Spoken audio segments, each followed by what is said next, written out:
Welcome to Redacted Reality. If the allure of the shadowy, cryptic, and mystical tales captivate you, then please subscribe and hang around. The house on Ashwood Lane. The GPS died 3 miles before I reached Ashwood Lane.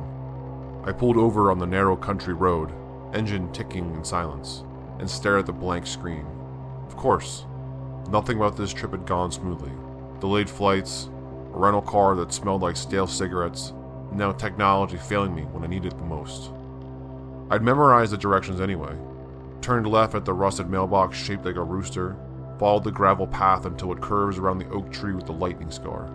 The house would be waiting at the end, crouched between overgrown hedges like a secret someone forgot to keep.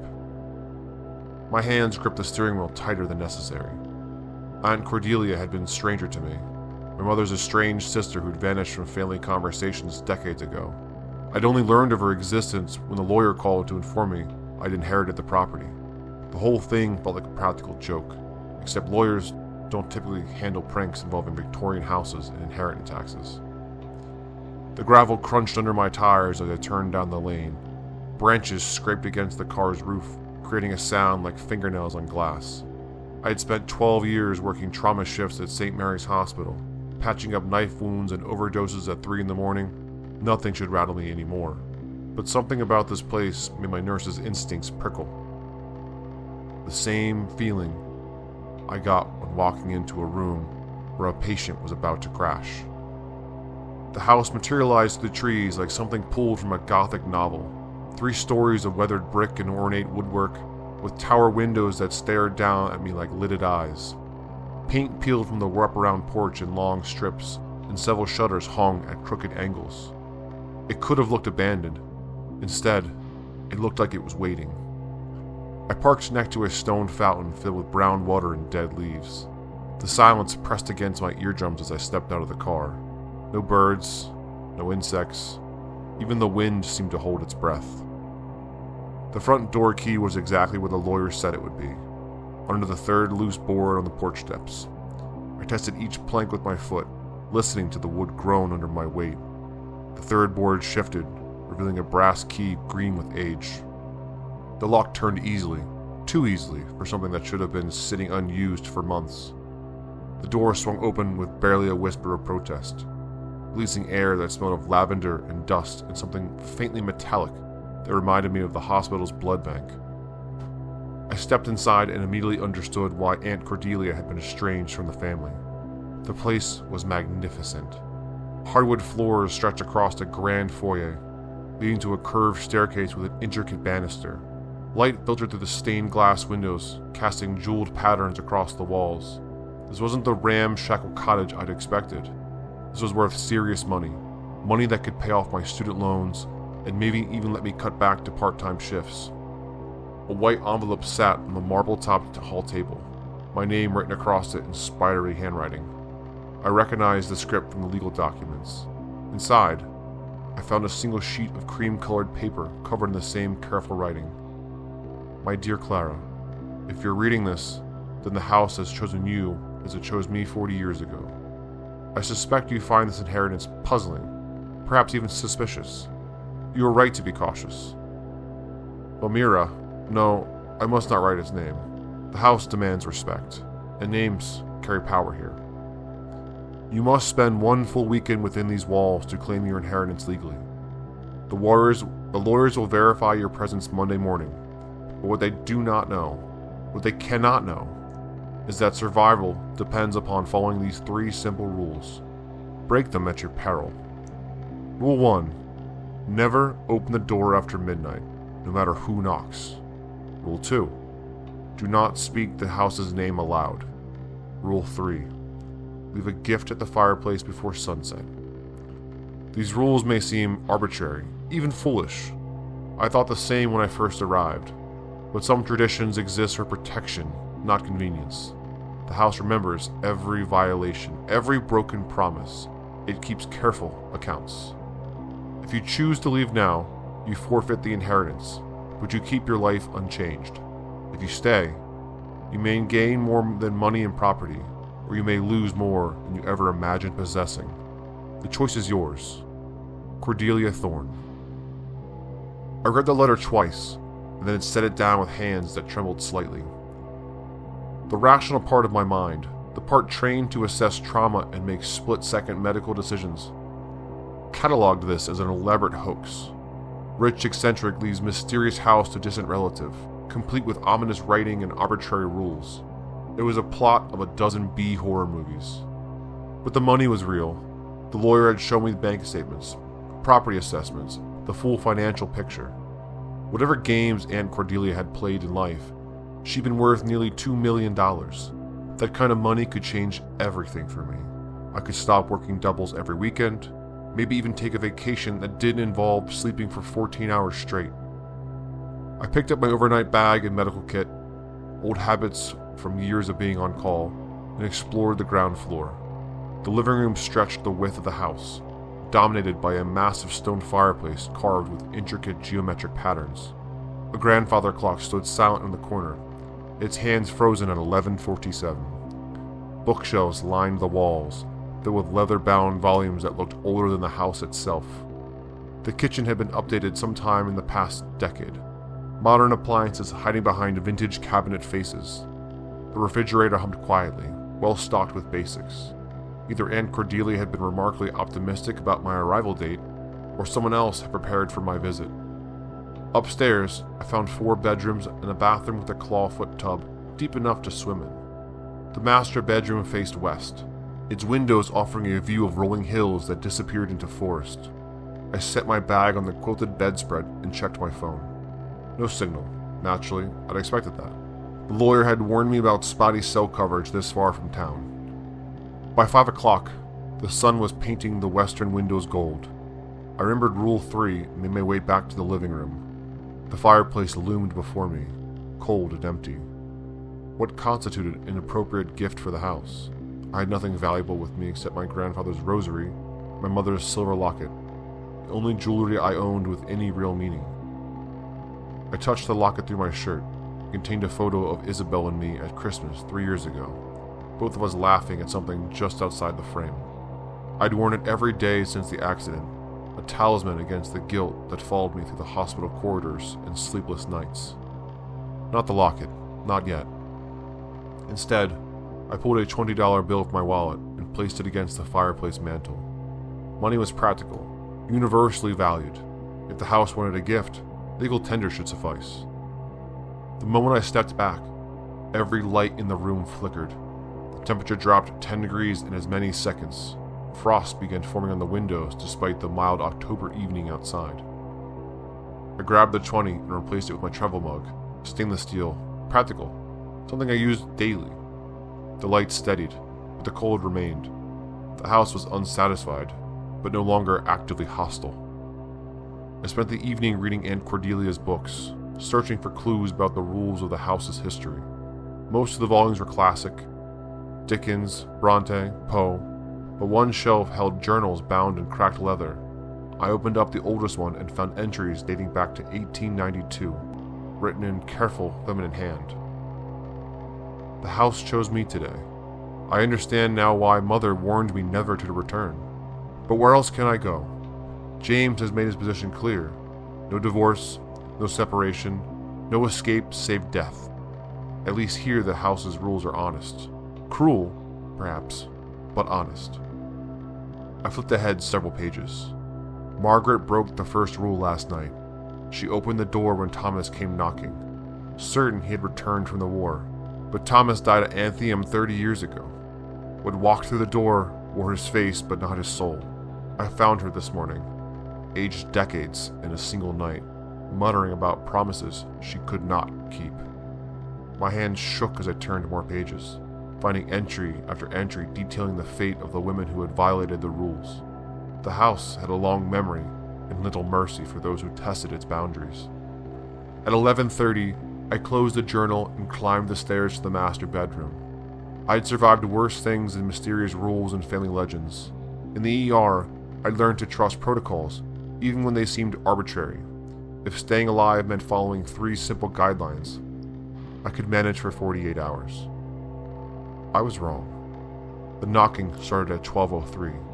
soft but insistent against the front door. I lay frozen in the four-poster bed, listening to the measured rhythm. Knock, knock, knock. Pause. Knock, knock, knock. Clara, the voice drifted up with the floorboards, muffled but familiar. Clara, are you there? I need help. My blood turned to ice water. I knew that voice. I'd heard it calling my name across the hospital corridors for 6 years before the accident. Dr. Sarah Shen, my former supervisor and closest friend at St. Mary's. Sarah, who had died in the car crash that should have killed me instead. Please, Clara, I'm hurt. I need you to open the door. I pressed my hands over my ears, but the voice penetrated anyway. Sarah sounded exactly like she had in life. Professional composure barely making exhaustion. The way she'd spoken during particularly brutal night shifts when we'd lost too many patients to count. You're a nurse, Clara. You took an oath to help people. How can you leave me out here, bleeding? The guilt hit like a physical blow. 5 years of therapy hadn't erased the memory of Sarah's final moments. Her voice growing weaker as I performed CPR on the side of the rain-slicked highway while sirens wailed in the distance. I'd followed every protocol, done everything exactly right. But sometimes, right wasn't enough. I know you're listening. I can see the light under the door. I crept to the bedroom window and peered down at the front porch. A figure in surgical scrubs stood at the door, dark hair pulled back in Sarah's characteristic ponytail. Even from this angle, I could see the stethoscope draped around her neck. But Sarah's body had been cremated 3 years ago. I delivered the eulogy at her memorial service. Clara, please. You know what happens to patients who don't receive immediate care. The knocking resumed, more urgent now. I wanted to run downstairs, throw the door open, apologize for my cowardice. Every instinct I developed as a trauma nurse screamed at me to help, to act, to save whoever needed saving. Instead, I climbed back into bed and pulled the covers over my head like a child hiding from monsters. The knocking continued for hours, accompanied by Sarah's increasingly desperate pleas. Sometimes she begged, sometimes she accused me of medical negligence. Once, she recited the Hippocratic Oath word for word, her voice growing hoarse with each syllable. At dawn, the sound stopped. I waited another hour before venturing downstairs. Long scratches marked the front door, gouged deep into the wood as if something with claws had tried to tear its way inside. The scratches formed words, barely legible. Next time. I spent Saturday exploring the house more thoroughly, searching for answers in Aunt Cordelia's journals and photograph albums. The pictures told a story spanning over a century. Women of various ages posed in front of the fireplace, some smiling, others looking haunted. A few photos showed the same women weeks or months later, visibly aged and hollow-eyed. In one album, I found a newspaper clipping from 1934. Local woman dies under mysterious circumstances. The accompanying photograph showed a familiar face, the same woman who had appeared smiling and confident in earlier pictures, now gaunt and wild-haired. According to the article, Eleanor Vance had been found dead in her home on Ashwood Lane, apparently aged 30 years overnight. As afternoon faded into evening, I'd realized I'd been unconsciously speaking aloud all day. Aunt Cordelia's second rule echoed in my mind: do not speak the house's name aloud. But she'd written the name in her letter. Thelmira. What power could such a simple word possess? I found the answer in the oldest journal, written by the house's original owner. The entry was dated October 13th, 1889. I have made a terrible mistake. The rituals I performed to bind the spirit were incomplete. It lives within these walls now, fed by memory and sustained by sorrow. It answers to the old name, the one the Cherokee used before we drove them for this land, Thelmira, the shadow that remembers. To speak its name is to give it form, to acknowledge its presence. I have condemned every woman who enters this place to face what I have created. The words seemed to pulse on the page. Without thinking, I whispered, Thelmira. The response was immediate. Every mirror in the house cracked simultaneously. the sound like breaking bones. The walls groaned as if the house were shifting on its own foundation. Temperature plummeted until my breath missed the air. A woman appeared in the living room doorway, tall, pale, wearing a Victorian dress that had been white once but had faded to the color of old bones. Her face was a void beneath dark hair, features shifting like smoke. "You called," she said, and her voice was every woman who had ever died in the house. I have been waiting so long for someone to remember my name. I stumbled backwards, knocking over a side table. The woman, the entity, glided closer, leaving no footprints on the hardwood floor. So many have come and gone, following the rules they did not understand. But you spoke my name willingly. You acknowledged me. I didn't mean intent matters little. The word was spoken. The contract is sealed. She raised one translucent hand, and I saw my own reflection in her palm, but older, withered, drained of life force. This was what awaited me if I failed to satisfy the house's hunger. The third rule, I gasped. I followed the third rule. Did you? The entity's laugh was like a wind through the graveyard. You offered money, then metal. Tokens without meaning. The house demands sacrifice, not charity. The sun had set while I'd been reading. I'd forgotten about the gift entirely, distracted by historical research and supernatural revelations. According to the rules, I should have left something meaningful at the fireplace before sunset. I ran to the mantel. My travel mug sat untouched. The fire roared to life behind it, flames leaping impossibly high. In the dancing light, I saw shadows taking shape, all the women who had failed before me, reaching out with empty hands. "What do you want?" I shouted over the crackling flames. "What I have always wanted," Elmira replied. "To be remembered, to matter, to have some acknowledgement of the pain that created me." I understood then. This wasn't about following arbitrary rules or surviving a weekend in a haunted house. This was about confronting the grief I'd been running from for 5 years, the guilt that had driven me to work longer hours and avoid meaningful connections. The house, Elmira, fed on unprocessed trauma, on the emotional wounds people have carried but never acknowledged.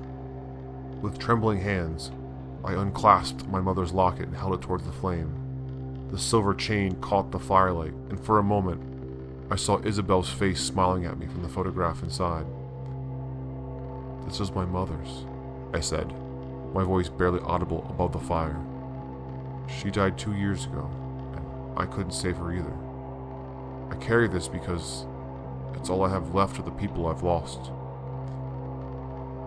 The flames reached for the locket with hungry fingers. I had to choose. Keep the last tangible connection to my family, or trust that letting go might be the key to survival. I dropped the locket into the fire. The effect was instantaneous. The flames turned from orange to brilliant white, then faded to nothing. The shadows retreated to the corners of the room. Elmira's form became less solid, more like smoke than substance. "Acceptable," she whispered, though there was something almost like approval in her voice. "You understand the price of memory."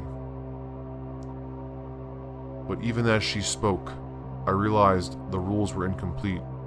Following them might keep me alive, but they wouldn't set me free. The house would continue claiming victims, feeding on their unprocessed grief and traumatic memories. Someone had to break the cycle. I thought of Dr. Chen's voice at the door, all of the patients I'd lost despite following protocol perfectly. Sometimes the rules weren't enough. Sometimes you had to improvise. "I want to change the rules," I said. Elmira's laugh was like autumn leaves scraping across concrete. "Many have tried. All have failed. Because they were afraid. Because they thought survival meant compliance." I walked to the front door and grasped the handle. It was 11:58, almost midnight again.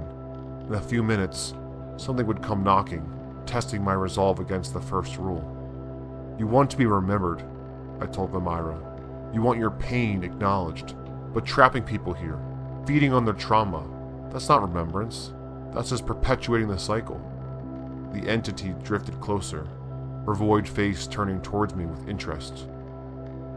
What do you propose? I'll remember you willingly. I'll carry your story with me when I leave, but in exchange, you have to let me rewrite the rules. No more victims, no more feeding on grief. And if I refuse? I smiled, feeling more like myself than I had in years. Then I'll break every rule you've ever made. I'll open this door at midnight. I'll speak your name until the walls crack. I'll refuse to leave any gift at all. If you want to fight, I'll give you one. For a long moment, we stared at each other. Trauma nurse and traumatic spirit, two entities shaped by loss and the need to protect. Finally, Elmira nodded. Speak your terms. I pulled out my phone and opened the voice recorder app. Even without cell service, it would preserve what I needed to say. New rules for the house on Ashwood Lane, I began. Rule 1. The door opens for anyone who truly needs sanctuary. Rule 2. The house's name may be spoken freely, though Myra deserves to be remembered without fear. Rule 3. Visitors should leave behind their pain, not their possessions. Healing requires letting go, not sacrifice. As I spoke, the house around me began to change. The oppressive atmosphere lightened. Warmth returned to the air. Through the windows, I could see the first hints of dawn painting the eastern sky. Elmira's form was already fading, becoming more memory than manifestation. Will you really remember me? She asked. And for the first time, her voice sounded human, lost, lonely, afraid of being forgotten. I'm a nurse, I told her. I remember everyone I couldn't save. You'll be in good company. She smiled then, just before disappearing entirely. It was a sad smile, but genuine. The expression of someone finally allowed to rest. I stood in the quiet house as morning light streamed through the stained glass windows, painting rainbow patterns across the floor.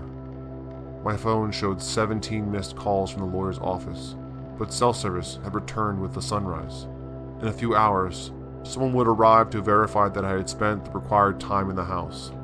I would inherit everything: the money, the property, the responsibility of maintaining a place that could offer sanctuary instead of suffering. It would mean changing my life completely, leaving the hospital to become guardian of something I was only beginning to understand. But for the first time in 5 years, the guilt that had defined me felt manageable. I'd learned something important in this house. Sometimes, the rules that seem arbitrary are actually essential, and sometimes breaking those same rules is the only way to survive. I walked upstairs to pack my things, already planning how to honor my promise to remember Elmira's story. Behind me, the grandfather clock began ticking again, its hands moving forward for the first time in decades. The weekend was over. The real work was just beginning.